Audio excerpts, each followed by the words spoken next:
Serena said that this is happening because what we were doing was just too fire. The video's too fire, bro. Like, the fire alarm went off. The fire department's on their way. We gotta be like, hey, bro, go stream really.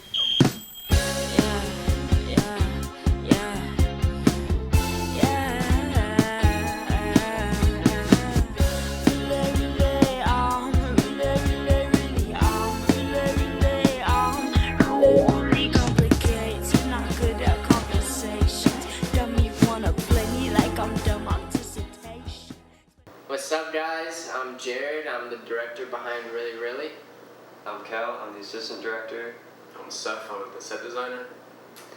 And this project was a really special one. Not only because it was our first time working with Serena, but because we were able to bring in a whole crew. And some may say that it was our first, actual production. We got to bring J4F along for set design. First set design. J4F's first set design project.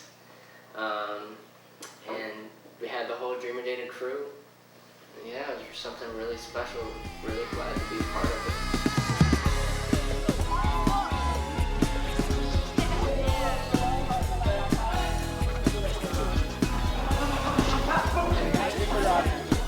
Drop the blanket.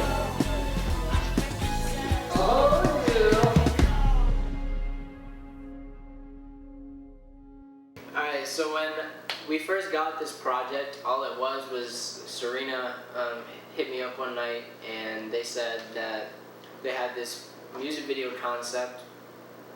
So Serena just sent me this Google Doc with basically the whole story written out. Our job was really just to break it down and make it something that's shootable. We put a couple of our own spins and twists on it to connect everything, because before we actually started putting together a mood board and shot list, I called Serena and I asked them, so is there any backstory or deeper meaning behind this? And they said, no, not really.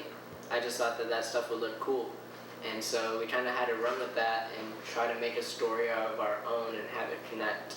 But diving into the first day, we had our outdoor scenes, which are the first scene in the private graveyard, the fourth scene in the funeral, and then, I guess you could technically call that one scene. So the first scene of them walking through the private graveyard, and then the last scene, the funeral / concert. In terms of prep, that was the most chaotic day. Handling all the extras, making sure everyone was getting there on time. Most of the extras had came out of friends. I don't think any of these people were actors.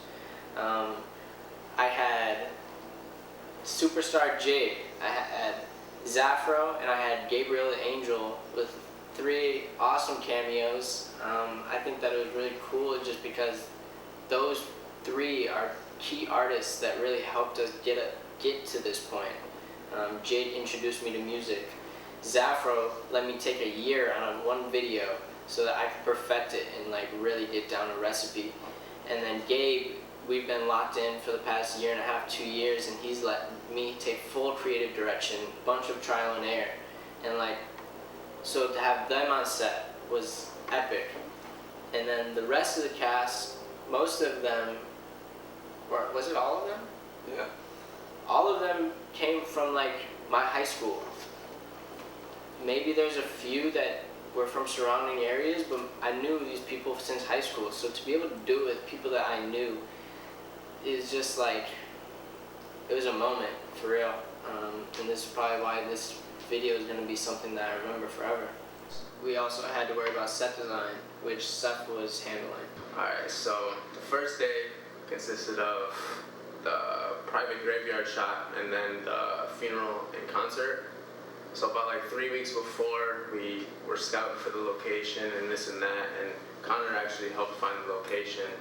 And so then we were just trying to figure out what went where, what we wanted to do with what, and even to the day of, Go ahead. Literally all we had was this empty field. Like it was just a bunch of overgrown grass, literally nothing. The funeral's gonna be right here. That's not decorated, and that's not decorated. And this is gonna be the stage right here. So we're gonna have 2 stages next to each other. Maybe with lights.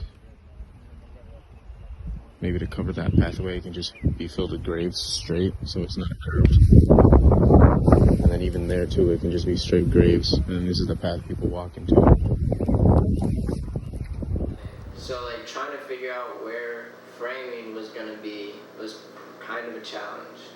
That's what I was gonna say. Even to the day of, it was kind of just like what needed to be moved where. But the general concept was figured out that day we went scouting. So the day of, and even the day before, I went and like just trimmed down all the weeds and stuff that needed to be there, set up all the graves. I brought like cinder blocks there and broke them up. They looked like broken graves, and then placed the other ones, and then decorated them nice with flowers. And then the other scene with the funeral, I set up all those chairs, the casket, Stage. decorated the casket, then the stage with a custom microphone. And the stage, Seph went the day of, picked up the stage. Then they didn't give us the stage that we wanted or needed. Yeah. So then we had to have my cousin, who helped us transport everything for the sets in his dump truck, go back to my hometown to pick up the other half of the stage. Yeah, so it was all just a mess, basically right until Jared said action. But we made it work, and it came out great. Cal, you want to talk about the gear and stuff that we used the day of? First day, most of the shots were done on a Steadicam by Austin Venus. He's got a really nice rig. He was able to support the Red Dragon 6K that we got to use. The lenses we used were Zeiss CP2s and 1/2 black chromist in front of it. And basically, the first setup when we were in the graveyard, it was all Steadicam, 1 zoom. The only issue we had that was the sun moved by the time we wanted to start shooting. So Seph had to come in and rotate all the graves around that we had rotated the first time. So that was one issue, but like small thing. Yeah, we made it work. Not too bad. Yeah, the lighting setup for that day was super minimal. We're using a lot of bounces, reflections, and yeah, I mean, as soon as we got into the night shots on the first day, we had to pop up a 300D. There wasn't supposed to be any night shots. We kind of got pressed for time by the sunset, and then we made it work. I mean, the night shots that we had, the only one that's noticeable is the solo of Serena screaming, which kind of played into the video. It kind of gives that in their own world effect. Once that flash hits, that's kind of what I was going for, is like a whole, like, they're spaced out and oblivious to anything around them, and then the flash comes back, and then we're back into real life. So that was the concept behind that effect. But yeah, so moving on, day one, like I said, was the hardest day.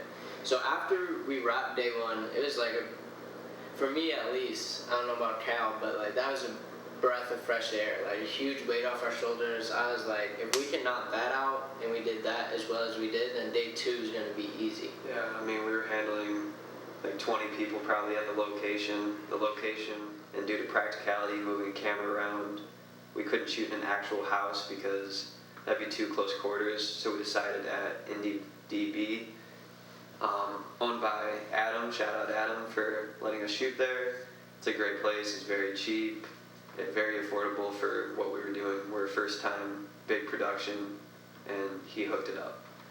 So what we used instead of bedrooms were flats, and I'll kick it over to you to talk about the bedroom and then the Heaven and Hell set. So that was, obviously this is my first set design project, and working with flats was something I didn't even think that we were going to do, but it wasn't really hard to maintain because most of them were already there the day that we needed to use them, and before then they were already built. So I just had to figure out what color we wanted the bedroom to look, what we wanted the heaven and hell to look like, and to fill in the spaces between the flats, we figured out this nice wood trim that we were going to put in between there that definitely looked nice and filled the bedroom up. But a couple days before, I was just going in, painting the red and blue on the walls, painting the walls the creamish color that they were. And then the day of, we transferred all the furniture, the bedroom furniture that I bought beforehand, and put it all in there and then set that whole scene up. To be fair, I wasn't that easy on stuff with this set, specifically the bedroom. I had a very clear image of what I wanted and exactly how we were going to shoot it, which required more flats. So luckily, Adam, the owner of the studio, had his construction worker come in and build us 4 more flats, which made bare minimum of what we needed for the bedroom. Throughout that scene, we were moving flats in and out all around so that we could hit different angles, but that was definitely a very complex scene, especially for a first-time set designer. But stuff came through.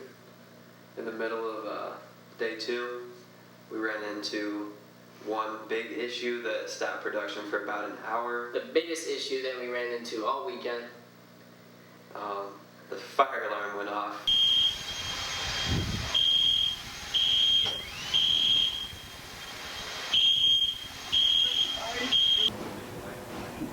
We're doing good. You know, we're out here vibing. The fire has been put down, and we finna shoot the next scene. Because we were using heavy fog machines. We were running 2 fog machines, and the fire alarm went off in the foyer, not in the studio space. And yeah, it basically shut everything down. It was loud as hell. We had the police showing up, we had the firefighters showing up in full uniform and everything. That was on the treadmill scene. Yeah, we had Connor run out an hour and a half drive just to go get some dry ice so that we could pull off low fog. We had some issues with cords showing from the treadmill, so we had to figure out how we wanted to cover those. And Austin was adamant that the only way that we were going to successfully do that is if we had low fog. So that was a hiccup. Went overboard with the low fog because we had to run through so many takes. Their concept when they first gave me the treatment was Serena was going to be running towards heaven but keep slipping back towards hell. And that's kind of all they had in mind. So I threw in Serena falls off the treadmill and we whip pan into the next scene. But that falling off the treadmill was not easy. What we ended up having to do was we had Evan, our script supervisor, and Connor, one of our PAs, with a mat in front of the treadmill. And when Serena fell, we had it all called out, timed out, but they fell, we threw the pad under them, and then Serena fell off the treadmill safely. But that was a bit of a struggle to orchestrate. It took a couple tries, which led us into the fire alarm. So for the color scheme of Really Really, we had 2 mixed variations, I guess you could say. The first scene was very bright, very colorful, very vibrant, which kind of mixed in oddly that Serena was at a graveyard, so I think that added a nice touch to the video. Then moving forward into the second scene of them on the treadmill, it was very low lighting. We only had red and blue lights that we could really mix with because a key light would have thrown off the color divide between the red and the blue. Learned that from Austin after I asked about a key light. Then moving into the third scene, I wanted it to have a really like sexy feel, very intimate. So we went with low light, warm colors, and we had the only thing outside of that would have been the moonlight coming in from the window, which we gave a nice blue tint to contrast the orange. moving into the last scene, but it was later in the day, so we didn't have as much highlights because the second location that we scoped out was all surrounded by trees. So lighting was a little bit difficult in there, so we went with deeper, darker colors, really emphasized on the greens on that, and I just wanted to give it a very like death feel, like not vibrant, kind of laid back and not saturated. And then Seph handled all the colors and props that went into each scenes. So do you want to talk about that as a colorblind set design? Alright, partially colorblind. Reds and greens, blues and purples, be a little bit confusing, but I make it work for what it needs to be done. The bedroom scene was probably the most color coordinated scene. The Heaven and Hell is, obviously just red and blue, and in the bedroom scene, I had to mix the cream tan with the red and the white sheets with the white backdrop and the red drapes coming down over the bed. And then we were going for more of like a vintage wood look, so like we got all the props and furniture that was used in there were real wood, vintage wood furniture sets. That's what I was looking for when I was buying. And then for the outdoor scene, there wasn't really a lot of colors that went into it besides the sets, the props, and then the flowers.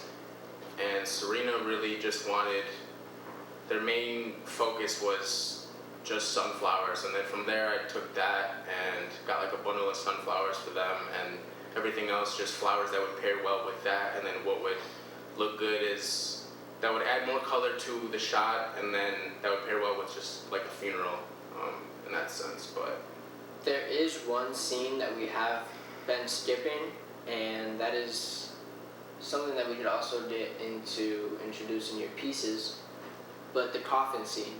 So the coffin scene was shot on day 2 at the studio. Our lighting setup was very, very simple. Our only light was the lighter as a practical, and then Cal was running, I think, probably his... It's an aperture bulb which can plug into a socket or be used wirelessly. We chose to use it wirelessly. It connects via Bluetooth to your phone, so we turned it warm and had it flicker. So that illuminated the inside of the coffin. Super nice. And Seph will be able to tell you a little bit more about the coffin, how it was made, what color choices were made. yeah, the color with the light and the lighter I knew would work well best with just a white silky cotton fabric for the inside and the interior. And then the outside I just painted Serena's initials on it, just to definitely, like if there was going to be any shots of it, just to showcase that it was their coffin. And then the other piece that I made specifically for the set was the microphone, which consisted of chain wrapped on the base of it with a skull and a couple bones, and then around the mic itself was a skeleton hand with the forearm attached to it as well. And those were like last minute things that I didn't think that needed to be a part of it, that weren't essential, but I definitely just wanted to make my mark on the video, and anything else that I do from then on is going to have some type of piece that's coordinated with the set design that I do. So that's kind of the process behind Really Really. If you guys have any additional questions, you're always welcome to leave them below. But this was our first big production, like we had said. It was great to be able to bring so many people on for our crew and, help make this production go as smooth as it did. Familiar faces too. Brought on some familiar faces, we brought on some new faces. Shout out to Noah Keckler, our first AC. First AC is who keeps the shot in focus, for those that don't know. Evan Showalter, who's our script supervisor. Austin Venus, who was director of cinematography, as he liked to call it. He handled lighting, camera, and also did Steadicam. And then we had J4F as a first-time collaborative on a project. I think that's a relationship that's going to last forever. Right now we're working on we shot really in May. It's now July, and we are now on to our third project together. So things are exciting, and each one keeps getting better. So I'm excited to show you guys that as well. Kyle, you got anything to say? I guess for being a first bigger budget shoot that we had, there were a few setbacks, but overall it went great. I'm excited for more. I think we're able to keep tackling more and more each time. Overall, everyone played their part and played their part very well, and I think that just came out super good, and just excited to keep working on things and seeing things get better. So thank you guys for tuning in. If you guys want to see more content like this in the future, let us know. If you guys have any critiques, let us know. We want to make these as informative and involving as possible. So until the next one,